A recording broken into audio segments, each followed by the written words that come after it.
नमस्कार, हिंदी साहित्य चिंतन में आपका स्वागत है। आज हम पढ़ेंगे रीतिमुक्त काव्य की विशेषताएं। इससे पहले हम पढ़ चुके हैं रीतिवद्ध काव्य की विशेषताएं। जो रीतिवद्ध काव्य है वह राज दरबारों में लिखा गया है।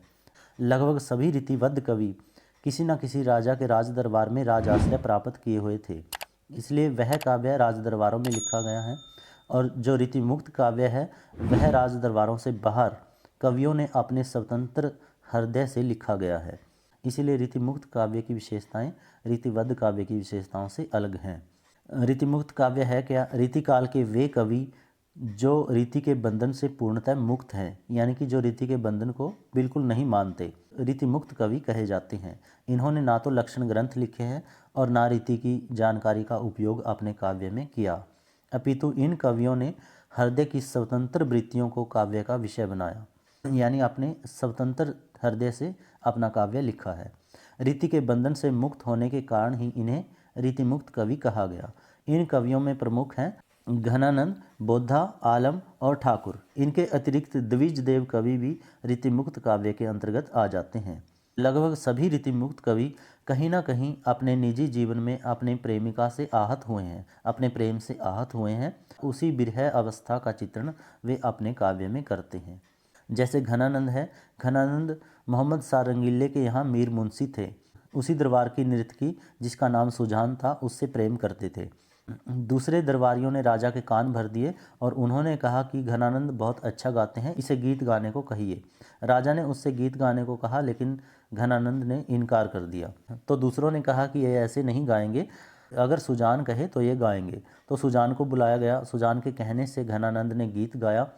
राजा इस बात से नाराज हुए, उन्होंने अपना अपमान समझा और उन्होंने घनानंद को देश निकाला दे दिया, यानी राज दरबार से बाहर निकाल दिया।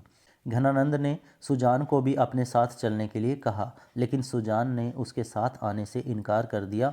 तभी वह वहाँ से वृंदावन चले आए और जीवन भर सुजान से प्रेम करते रहे, लेकिन अपने स्वतंत्र हृदय की जो अनुभूतियाँ हैं उन्हीं को अपने काव्य में लिखा। इसी तरह आलम भी शेख नामक अंग्रेजन से प्रेम करते थे और उसी से विवाह करने के लिए कालांतर में उन्होंने हिंदू धर्म त्याग कर मुस्लिम धर्म अपना लिया था। बोद्धा पन्ना महाराज के राज दरबार में थे और वहाँ की सुभान नामक वेश्या से प्रेम करते थे। और जब महाराज को इस बात का पता चला तो उन्होंने 6 महीने के लिए अपने राज्य से निष्कासित कर दिया, लेकिन ये कवि अपनी प्रेमिकाओं से जीवन पर्यंत प्रेम करते रहे। तो इसलिए इन कवियों ने अपने काव्य में अपने निजी जीवन के प्रेम और उस प्रेम से उत्पन्न हुई विरह व्यथा को अपने काव्य में चित्रित किया है। इनके काव्य में हमें बनावट नहीं दिखाई पड़ती। सबसे पहली विशेषता है स्वच्छंद एवं अकृत्रिम प्रेम का चित्रण। स्वच्छंद जो अपने स्वतंत्र हृदय से लिखा गया, अपनी इच्छा अनुसार लिखा गया काव्य। अकृत्रिम जो बनावटी ना हो। रीतिबद्ध कवियों का प्रेम चित्रण रसिकता एवं कामुकता से भरा हुआ है, किंतु रीतिमुक्त कवियों के प्रेम चित्रण में अकृत्रिमता, स्वच्छंदता एवं उदात्तता है, यानी कि वो बनावटी नहीं है, उसके अंदर वह स्वतंत्र होकर लिखा गया है। उनका प्रेम निरूपण हृदय की अनुभूति से उत्पन्न हुआ है, अतः उसमें रंच मात्र भी बनावट दिखाई नहीं पड़ती। घनानंद कवि कहते हैं, अति शुद्धो स्नेह को मार्ग, जहाँ नेक सियानफ वांक नहीं। घनानंद रीतिमुक्त काव्यधारा के सर्वश्रेष्ठ कवि हैं। आचार्य रामचंद्र शुक्ल ने उनकी प्रशंसा करते हुए लिखा है, प्रेम मार्ग का ऐसा प्रवीण और धीर पथिक तथा जमादानी का दावा रखने वाला ब्रजभाषा का दूसरा कवि नहीं हुआ। दूसरी विशेषता है विरह वर्णन की प्रधानता। रीतिमुक्त काव्य में विरह वर्णन की प्रधानता है। इन कवियों का विरह वर्णन अत्यंत हृदय को पिघला देने वाला और चित्त को आकर्षित करने वाला है। जहाँ बिहारी जैसे कवि विरह वर्णन का अतिशयोक्तिपूर्ण चित्रण करते हैं, वहीं घनानंद ने विरह से उत्पन्न व्याकुलता एवं उसके अंतर की दशाओं का निरूपण करने तक ही सीमित रखा है। शुक्ल जी के अनुसार घनानंद ने ना तो बिहारी की तरह ताप को बाहरी पैमाने से मापा है, ना ही बाहरी उछल कूद दिखाई है। जो कुछ हलचल है वह भीतर की है, बाहर से वह वियोग, प्रशांत और गंभीर है। रीतिमुक्त कवियों का प्रेम अंतर्मुखी है, उसमें प्राणों की तड़फ, मन की व्याकुलता है। उनकी विरह वेदना उनके खुद की अनुभव की हुई है और जो बनावटी नहीं है, उसमें हृदय पक्ष की प्रधानता है। इस प्रेम की एक विशेषता है उसकी भीष्मता। प्रिय को प्रेमी की तनिक भी चिंता नहीं है, किंतु निरंतर मिलने वाली इस उपेक्षा से भी सच्चे प्रेमी प्रेम मार्ग का परित्याग नहीं करते। घनानंद प्रेम मार्ग के ऐसे ही धीर पथिक कवि हैं, जो अपनी प्रिया सुजान से बिछुड़ने के बाद भी जीवन भर प्रेम करते रहे। आगे विशेषता है सहानुभूति का चित्रण। सहानुभूति जो खुद अनुभव की हुई हो। रीतिमुक्त कवियों ने आत्माभिव्यक्ति को प्रमुखता देते हुए व्यक्तिक जीवन की अनुभूतियों को काव्य में अभिव्यक्त किया है। यानी कि इन कवियों ने अपने निजी जीवन में जो सुख दुख अनुभव किया, जो प्रेम और विरह अनुभव किया, उसी को अपने काव्य में चित्रित किया है। वे किराए के आंसुओं से नहीं अपितु अपने आंसुओं से रो रहे हैं। जैसे घनानंद सुजान से प्रेम करते थे, जब सुजान ने उनके साथ बेवफाई की, हृदय की वही पीड़ा घनानंद के काव्य में हमें देखने को मिलती है। वियोग अवस्था के सैकड़ों मार्मिक चित्र उनके काव्य में उपलब्ध हो जाते हैं। उनका एक प्रसिद्ध सवैया है, रावरे रूप की रीति अनूप, नयनो लागत ज्यों ज्यों निहारिये, त्यों इन आँखन वान अनोखी, अघान कहूँ नहीं आन तिहारिये।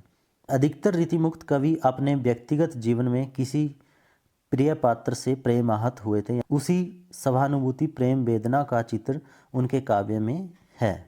आगे विशेषता है सौंदर्य चित्रण। जहाँ रीतिवद्ध कवियों ने स्थूल एवं मांसल सौंदर्य का अंकन किया है, वहीं रीतिमुक्त कवियों ने सौंदर्य की सूक्ष्म एवं मनोरम व्यंजना अपने काव्य में की है। स्थूल होता है मोटा मोटा, जो ऊपर ऊपर का हो, जो यानी कि जो मांसल हो। सूक्ष्म होता है महीन बारीक, यानी कि सूक्ष्म से सूक्ष्म, गहरी से गहरी बात, कह सकते हैं आंतरिक प्रेम। प्रेयसी का सौंदर्य चित्रित करने के लिए इन्होंने जो अनोखी उत्प्रेक्षाएं की हैं, वे अत्यंत आकर्षक बन पड़ी हैं।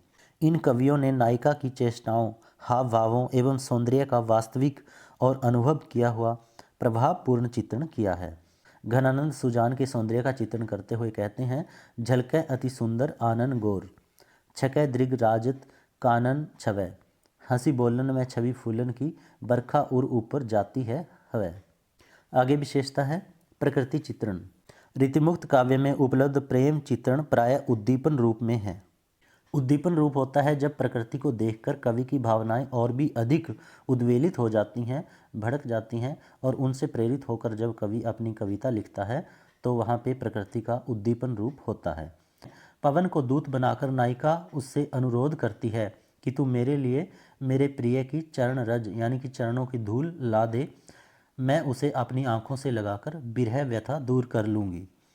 कोयल की कूक, चातक की पुकार विरहणी के हृदय को छलनी कर देती है। बादलों की गर्जना उसे व्याकुल कर रही है। और निम्न पंक्तियों में घनानंद ने बिरहणी की इसी मनोव्यथा को प्रकृति के माध्यम से अंकित किया है। वे कहते हैं, कारी कूर कोकिला कहाँ को बैर काढ़त री, कूक कूक अभी करे जो छिन करे हैं। आगे विशेषता है भक्ति भावना।